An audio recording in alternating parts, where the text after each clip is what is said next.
Violet versus what we've kind of seen out of the previous higher ground games is that they had got so many eliminations because of their position, right? We saw Aegis and Kanata kind of struggle. They didn't necessarily have the builds to get those victory royales when they were on the high ground. But no, Peterbot and Violet were like, listen, we have plenty of builds. We found these refreshes, and they actually end that game with 8 eliminations. So that in its own right is impressive.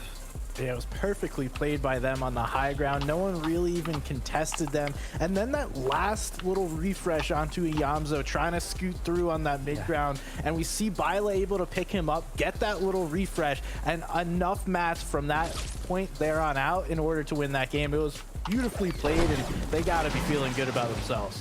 Yeah, DJ and Iyamzo have just been, again, they're putting themselves right there. And it's 2 games to go, as Sundown MDF said as well, so they're very, very close. But you look at Kanada and Aegis as well. Now, Kanada we know, and Aegis to an extent, of course, but Kanada, one of the top players qualifying for so many FNCSs in the past, and continues, 2 games, these guys have managed to turn things around, and they are right up there at the top of the leaderboard here.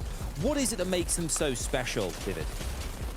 I mean, it's got to be the experience, but even more so impressive, Kanata does this with so many different duos, right? Like, just the previous season, he actually got 6th with a different duo, while Aegis got 16th, and now they are teaming up here, and it's been so good, We kind of tuned in with them during that middle game, and they were just set up in such a good position. I literally told SPG, I was like, how are these guys consistently finding themselves in a good position every single game? Like, it is truly impressive.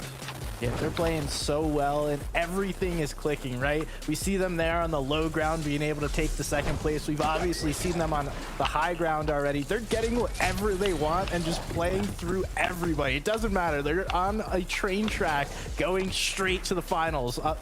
I would highly expect them to be at the top of the leaderboard. And oh my goodness, they are not. Oh my god, we got tied 1st and 2nd place right now with Deaths and Aegis as duos. 167 points here with Peterbot and Violet in 148 just behind there. But the top 5 or 6 now is looking very, very, very tidy here, Vivid. With Booger and I see Pikachu or Miro, they're in 5th place as well.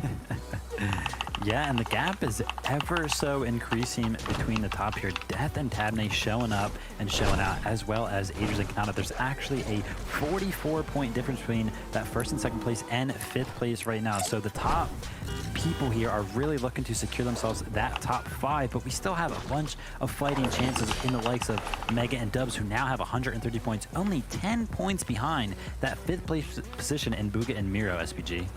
So 4 games in, look at the top of the leaderboard. Every team that has won a game is currently in our top 4. Yeah. I feel like we never see this. There's always one team that, wins one match and then falls. Everyone is playing so well at the top. It is going to be a fight for these last few games just to see who's able to grab that top 5. But like you mentioned, Vivid, there is some room. There's some gaps, especially that top 5, that 5th spot. There's room if someone falls or makes a mistake and stumbles. We see Threats and Rise right there in 11th, Jamper Dukes there in 12th. There's a lot of teams trying to make their way up the leaderboard, and just because you don't make top 5 doesn't mean it's not important where you place here. Those series points that you earn if you're outside of the top 5 are oh so important to find a way to advance the semifinals. Yeah, we can see in 11th position right now, actually. Threats and Rise. 11 eliminations, I think, Threats had in the very first game.